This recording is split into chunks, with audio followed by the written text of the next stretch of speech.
Now, following a bill that would allow the National Security Advisor NSA to recruit permanent staff for his office with the approval of the President, which has failed to pass second reading at the Senate plenary, the stakeholders for peace, security and development has called on the President to protect the integrity of the country's security.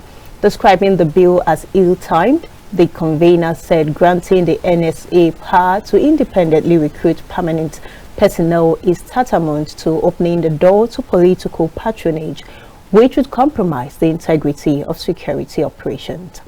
The proposed bill and urgency to pass it into law is nothing but a desperate attempt by the NSA to not only usurp the powers of the agencies under it, but raises questions about the balance of authority and the potential impact on the existing framework. It also raises concern about the overarching intentions of the bill, which are obviously not in line with the principles of effective governance and transparency. This insatiable ambition of the NSA and its strategies are no doubt averse to the synergy, coordination, and collaborative platforms which the ONSA, that's Office of the National Security Advisor, is expected to avail security agencies. His quest to validate the NSA as an institution is duplicative of responsibilities and will rather cost the federal government more resources in these trying times. From our investigation, it has been revealed that the Office of the National Security Advisor has within its facility the National Counterterrorism Center, the National Center for the Control of Small Arms and Light Weapons, a National Cybersecurity Commission, and more worrisome, a recently built cell for holding suspects. How is this obtainable or acceptable in a democratic setting? Even in the United States, the democracy we use as an example, the role of the National Security Advisor does not transcend beyond coordination. It therefore begs the question, why the rush to operationalize the Office of the National Security Advisor beyond its traditional and constitutional rules? It is not only highly suspicious, but ominous and questions the real motive behind such actions.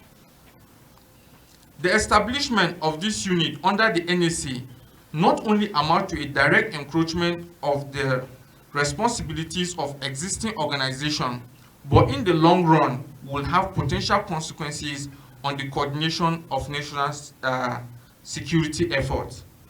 Ladies and gentlemen, indisputably, granting the NSA the power to independently recruit permanent personnel is tantamount to opening the door to a political patronage and cronyism, as well as potentially compromise the integrity of security operations. It could also give room for those recruited to enter the organization without adhering to the usual background checks. So, on the other hand, recruitment from the top opens the Nigerian security architectures to moles, spies, and politically exposed persons who may have leaning towards particular political orientation, whereas such staff should be apolitical.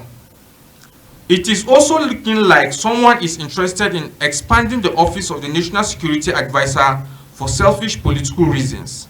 It is a known fact that the present occupier is politically exposed and has once contested the presidency.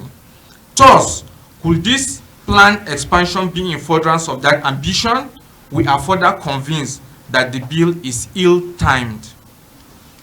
Ladies and gentlemen, to strengthen our concerns about the questionable nature of the controversial bill, certain legislators clearly influenced through lobbying, clandestinely assemble on the Saturday, a non-working day, to discuss it.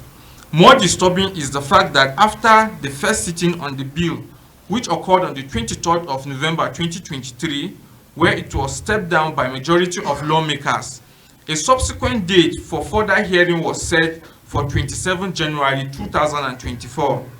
But instead of waiting for this date, there was a secret plan to bring the date forward. To the best of our knowledge, there was no emergency warranting the rush.